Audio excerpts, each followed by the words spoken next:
sofrimento psíquico. A gente foi desenvolvendo essas formas de descrever essas pessoas justamente para se dirigir de uma forma muito mais respeitosa, para tentar romper com aquela tradição que, em determinado momento, apontou para que pessoas que tinham problemas dessa natureza, a única resposta que o Estado dava a elas é internação em grandes instituições fechadas, e que, na maior parte do tempo, essas pessoas, ao invés de passar por períodos de internação, passavam por vidas de internação. Pessoas que viviam 30, 40, 50 anos dentro de instituições, e no momento da reforma psiquiátrica dentro do nosso país, aí no fim da década de 80, começo da década de 90, a gente começa, então, a desestruturar esses grandes hospitais, os chamados manicômios, né, os hospitais psiquiátricos em geral, naquele momento que tinha uma forma, né, bastante dura e conservadora de tratamento, que apontava para a chamada internação de longa duração, né. Quando a gente olha o fenômeno que a gente vive hoje em dia, né, e a massiva abordagem que a gente vê nos veículos de comunicação, na TV, no rádio, no jornal, e as formas como a gente, sociedade, tem proposto, e aí vamos colocar a gente assim como cota responsável enquanto cidadãos, né? O que a gente tem visto é um investimento muito maior, né, em políticas de repressão do que políticas de investimento em infraestrutura e políticas públicas na área de saúde, educação, assistência social, que de fato possam pensar, né, o acompanhamento aí dos sujeitos numa perspectiva contínua e não pontual e temporária, né. Pensando, e aí a partir do paralelo que a gente foi construindo aí dentro da área de saúde mental, a forma como a gente foi tentando enfrentar o problema, e hoje em dia a gente tem uma perspectiva diferente, né, com efetiva recuperação de usuários que são frequentadores, seja dos CAPs, seja de outros serviços, mas à medida que a gente abre a possibilidade, né, e tira só de um único lugar, sendo esse lugar o responsável pela centralidade, o único lugar que vai cuidar está lá, fechado, né, e o usuário está lá dentro, sendo que, na realidade, ele veio de um outro espaço. Ele não foi criado no hospital, né, ele foi criado em outro espaço, né. Na realidade, a resposta efetiva foi de que a gente achou que a forma de a gente resolver o problema dele foi tirando ele do convívio social. E fazendo dessa maneira, a gente, inclusive, tira, né, de parcerias intersetoriais que a gente consegue promover, né, de formas que a gente vai. Então, a gente tem um problema que ele vai além, por exemplo, da educação. A gente tem um problema que diz respeito à saúde, a gente tem um problema que diz respeito à moradia e habitação, de uma família que está enfrentando uma situação miserável dentro, por exemplo, de uma área da periferia do nosso município. E como é que a gente aborda essa família, né, assim, que tem, por exemplo, um filho que é usuário de drogas intensivo, que está se colocando em risco, né, e que esse risco pode tanto prejudicar a família quanto levar ele a óbito, ou, dentre outras coisas, aí há uma relação bastante complicada à medida que ele não consegue conviver socialmente e dar continuidade às coisas que ele pensou para a vida dele.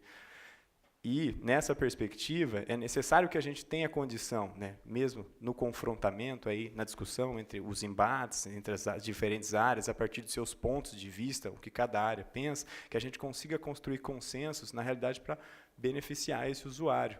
E é nessa perspectiva, né, que o Conselho Regional de Psicologia aí tem se posicionado, né, primeiro, pelo investimento aí nas políticas públicas que sejam respostas efetivas a longo prazo, né. Depois vou ter um momento aqui para falar da internação e de algumas coisas aí a partir da qual a gente tem se pautado, aí, se baseado para fazer essa defesa. Mas também, acima de tudo, na defesa dos direitos humanos, né. E pensando nessa perspectiva, a gente tem se aproximado muito de movimentos sociais em defesa de direitos humanos, né, em conselhos municipais de saúde, assim, a gente tem indicado profissionais da área de psicologia que representam aí a sociedade civil nos debates públicos sobre a área, justamente para a gente, em primeiro ponto, né, a gente tem um diagnóstico muito grande, assim, que, de certa maneira, e aí a gente pensa um lado, as crises sempre têm diferentes aspectos, diferentes vertentes e perspectivas, né.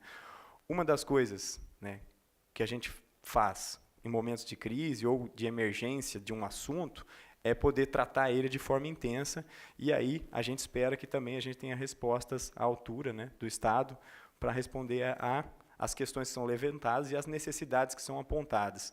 O que, infelizmente, com o passar do tempo, a gente tem, a duras penas, brigado aí por políticas que sejam de fato efetivas, né? Assim, uma vez que a gente vai dizer, então, olha, chegamos numa discussão, né, a gente está apontando aí a perspectiva de que as escolas do município né? Os serviços de saúde têm que receber um investimento maciço, tem que trabalhar nessa área que a gente está falando, a Lúcia trouxe aqui a prevenção primária, importantíssimo, né? Mas como é que a gente faz isso na área de álcool e drogas, né? A gente tem aí os profissionais chamados redutores de danos, o pessoal ali no vídeo falou do consultório de rua. São pessoas que estão trabalhando aí nas ruas, na abordagem, né? As pessoas que estão na política de enfrentamento da assistência social também, as duplas psicossociais, que vão fazer abordagem, aí tentam fazer, mas como é que essas pessoas fazem? Isso se não tem infraestrutura para trabalhar. Assim, né? Como é que a gente consegue dar continuidade a essas ações se, de fato, aquilo que é da resposta do Estado, que a gente chegou, todo mundo, numa casa de leis como essa, combinamos que ia ser feito, né? E como é que a gente dá continuidade a essas ações e ainda fiscaliza, né, para que elas, de fato, sejam efetivadas? Porque depois de algum tempo que a gente tem visto como resposta é de que o público tem sido esvaziado, né? As entidades que são as entidades que trabalham na área, né, temáticas, aí se a gente for pensar as entidades do terceiro setor, de fato, tem sido muitas dessas que têm segurado o rojão, porque o público não tem conseguido dar conta, né, de atender a demanda, e aí, ainda por cima, a gente cria um caldo muito maior de desvalorizar que aquela proposta que foi construída coletivamente, ela não é uma proposta efetiva, que ela não resolve, né, sendo que, na realidade, a gente não teve nem a possibilidade de experimentar de forma plena como é que isso ia ser feito. Pensando aí na perspectiva dos direitos humanos, vou contar algumas histórias, né? Algumas delas um pouco cabeludas, falando aí de algumas instituições que a gente tem visitado. Uma vez que a gente tem se colocado aí como uma instituição de classe parceira dos diferentes órgãos da sociedade civil, vamos falar aí as diferentes representações aí da nossa sociedade, seja a justiça, seja a educação, seja, então, as áreas que vão aí de enfrentamento de direitos humanos, sejam defensorias públicas, né? Então, a gente tem sido uma entidade que tem sido convocada, assim como as outras entidades de classe, como, por exemplo, o Conselho COREN, Conselho Regional de Enfermagem, o CREFIT, Conselho Regional de Fisioterapia, Terapia Ocupacional, e também CREMESP, né, que é o Conselho Regional de Medicina. A gente tem sido convidado, né, em alguns momentos, em algumas situações, a visitar algumas instituições, né, que promovem o chamado cuidado aos dependentes de álcool e outras drogas.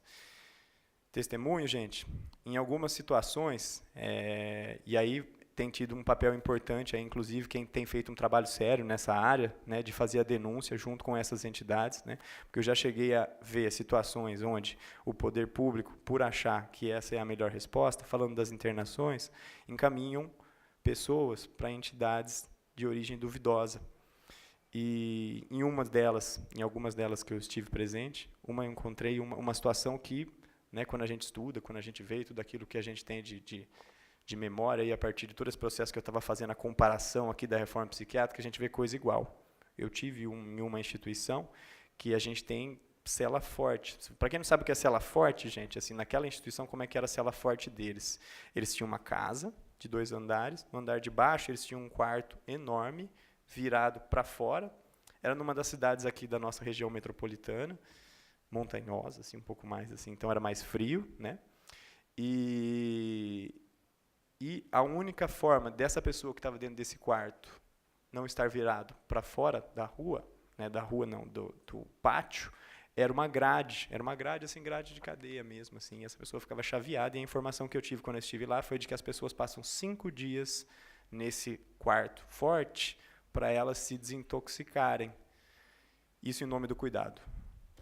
Então, é desse assunto que a gente está falando, né, quando a gente aborda algumas perspectivas com relação à internação de longa duração em instituições que a gente não tem controle social, que a gente não tem a população representada e que a gente não tem a atuação dos nossos serviços responsáveis públicos aí, que podem fazer o zelo aí por essas instituições, né? Infelizmente, essa instituição, inclusive, tinha sido credenciada pela Vigilância Sanitária como uma instituição própria para o atendimento de pessoas, o que a gente discordava.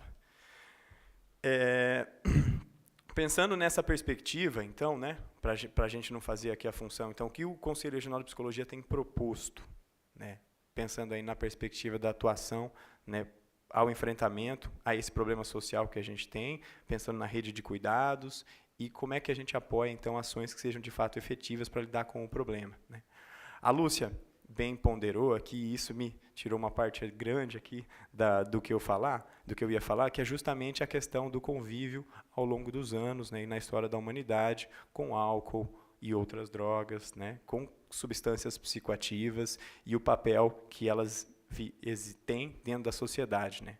Em algumas circunstâncias, em alguns contextos, né, essas substâncias eram usadas de forma ritualística entre os indígenas, né, entre outras comunidades que usam isso para ter um estado de alteração de consciência capaz de fazerem, por exemplo, eles entrarem em contato com o ser que eles julgavam aí ser o Deus deles, né.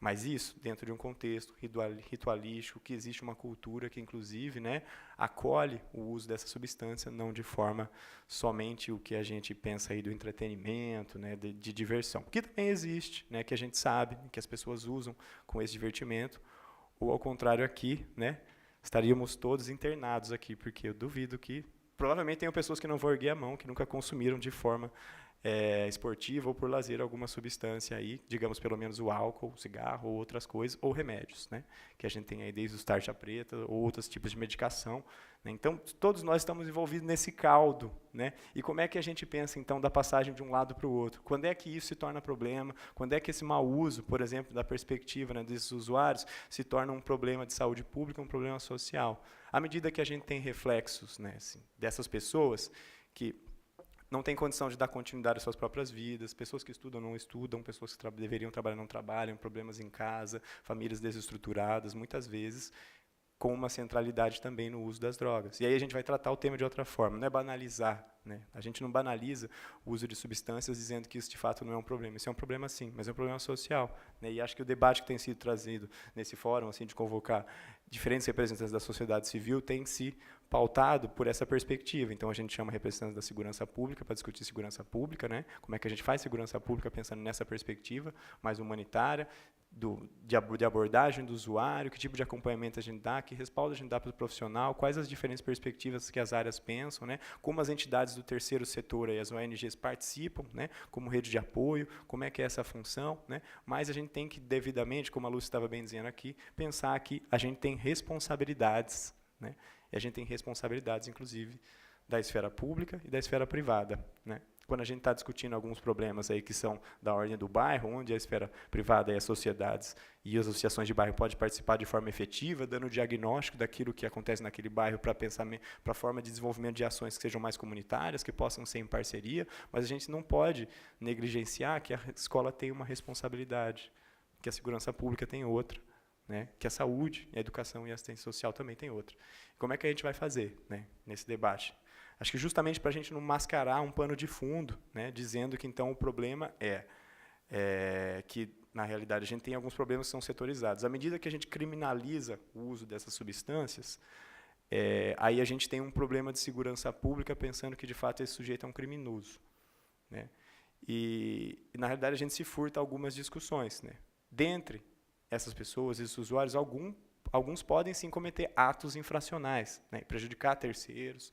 Entretanto, essas pessoas não são criminosas por si só, né, assim, a gente está falando aqui de uma estrutura, assim, de uma forma de existência da nossa sociedade que, em alguns momentos, corrobora para que pessoas, na ausência total de apoio e desamparo do Estado, das famílias, da escola, das nossas instituições, ela recorre ao uso de substâncias, por exemplo, ou, né, tem um vídeo até que, infelizmente, eu não vou conseguir passar para vocês, gente, que era dessa linha aí, que depois eu vou passar até o site para vocês, falava da perspectiva das pessoas que são as próprias usuárias, assim, e tinha um testemunho, depois até falei para a Karina, ela falou que vai postar aí no site, que era bem interessante, que um dos usuários fazia um questionamento, assim, mas o que vocês acham que leva uma criança de 10, 11, 12 anos a sair de casa e morar na rua? Assim, quais são as etapas que fazem com que, em determinados momentos... Legal. Quais são as etapas que fazem com que, em determinados momentos, a criança chegue a essa conclusão por si só, com essa idade, né, e que, de fato, isso seja uma saída agradável à criança, né? E aí, no mundo da rua, a gente vai ter, então, diferentes formas, né, e contatos e vivências, e que, de fato, isso vai se tornando um círculo vicioso. Mas, na realidade, a gente responsabilizar quem é o fruto de toda essa desorganização, na realidade, a gente corroborar para um sistema que é extremamente excludente, que, de fato, não tem assumido as suas responsabilidades, né? E é isso que a gente tem tentado debater. Saídas efetivas. né, assim, que a gente tem vivenciado e visto que funcionam. Saídas na perspectiva do funcionamento de rede, gente. E aí, o que é a rede? Falando dessa palavra, né, como se rede, né, fosse a panaceia ou o coelho mágico que sai da cartola e vai resolver tudo. Na realidade, o que a gente tem visto de rede, a gente fala de uma rede que é composta por vários serviços, né? Serviços de saúde, assistência social, parceria com entidades aí do terceiro setor, né? Que também tem com a escola, com a educação. Em alguns momentos, essas pessoas se cruzam, né? Ou essas instituições se conversam, pensando na perspectiva, por exemplo, de um aluno que tenha um problema com o consumo excessivo de drogas, né? E que não esteja frequentando a aula e ele tem um problema muito grande, né? Assim, dentro da perspectiva aí que ele não vai conseguir dar continuidade aos estudos, que ele vai ter aí, vai se colocar cada vez mais em risco, né? Inclusive a família talvez não tenha condições de lidar com isso nesse momento. Se a escola não sentar para conversar com a assistência social, se a escola não sentar para conversar com a saúde, para a gente pensar saídas conjuntas e efetivas pensando nesse usuário, a gente vai começar brigando, a gente vai continuar brigando, batendo cabeça, né? E achando que em algum momento a saída alternativa então é a gente tirar dos 3, vamos internar, né? E aí lá a gente deixa internado, né, durante muito tempo. E o que a gente tem visto aí com as chamadas internações de longa duração? A gente tem visto que elas, durante muito tempo, elas são continentes e suficientes para acolher as pessoas durante um tempo que tire do contato aí com a substância. Então, eu tiro da rua, dentro da instituição onde a pessoa está internada, é lógico, sim, se a instituição for séria, né, ela não vai ter contato com a substância, não vai ter contato com a droga, né? Mas o que a gente está dizendo é que essa internação, ela pode ser de curta duração também. Ela pode ser em hospital geral, sim, ela pode ser em pronto-socorro. Agora, a nossa briga, se os hospitais gerais, se os pronto-socorros aí, ou as outras instituições têm condição de atender ou aceitam atender essa população, aí é uma outra questão. Não caiamos, né, no engano de achar que o problema, então, é do hospital que não aceita. Na realidade, a gente tem hospital composto por pessoas, né? Pessoas que tanto trabalham, quanto pessoas que gerenciam, né? E que acima dessas pessoas a gente tem também administrações. Se as administrações não acharem que isso é efetivo, né, a gente vai ter um problema de ordem estrutural, porque quem está aqui embaixo, tentando trabalhar com isso, vai ficando com cada vez mais o problema disso tudo, é o peso, porque daí vai estar com essa pessoa que está precisando de atendimento e, de fato, não vai ter condição de encaminhar de forma satisfatória porque, né, os lugares que teriam a responsabilidade de acolher não estão correspondendo da forma como deveria ou estava combinado. Por isso que a gente acha que a rede é importante, porque a gente vê que diferentes formas, né, de abordagem, principalmente com populações que têm esse problema. Se a gente começa a trabalhar na escola, se ela tem alternativas de lazer e cultura próximo de sua região, se ela consegue ter atendimento em saúde e ainda por cima sua família tem um apoio e respaldo do ponto de vista da assistência social, né, a gente tem condições, né, muito propícias para o desenvolvimento, então, da melhora do sujeito que esteja nessa situação. E que essa melhora seja, esse período de crise seja passageiro. Opa, obrigado. Então tá. Aí, falando então da perspectiva de como é que a gente tem pensado no desenvolvimento aí e o que a gente tem visto a partir das diferentes formas de abordagem dentro dessas áreas, né? Uma perspectiva que a gente tem visto muito aí na TV, gente, acho que no nosso município, aqui na cidade de Campinas, em alguns municípios aqui da nossa região, na cidade de São Paulo, do Rio de Janeiro, são políticas que muitas vezes são direcionadas somente para a repressão, né? E às vezes em algumas áreas estratégicas, né, às vezes podem favorecer interesses de terceiros, como a gente estava falando ali do mercado imobiliário, que em algumas situações é interessante, né? Essas áreas não são de ocupação recente, essas áreas são de ocupação há muito tempo. Assim, eu acho que para todos os profissionais aqui que trabalham aqui, inclusive as pessoas do bairro, quando falam, por exemplo, dos pontos de uso ou tráfico, as biqueiras dos seus bairros, conhecem, não é de hoje, assim, conhecem, de muito tempo, assim. E essa é uma informação que circula há bastante tempo, né? Eu acho que, lógico, que tem que ter algum momento que a gente vai enfrentar a crise, mas como é que a gente enfrenta ela?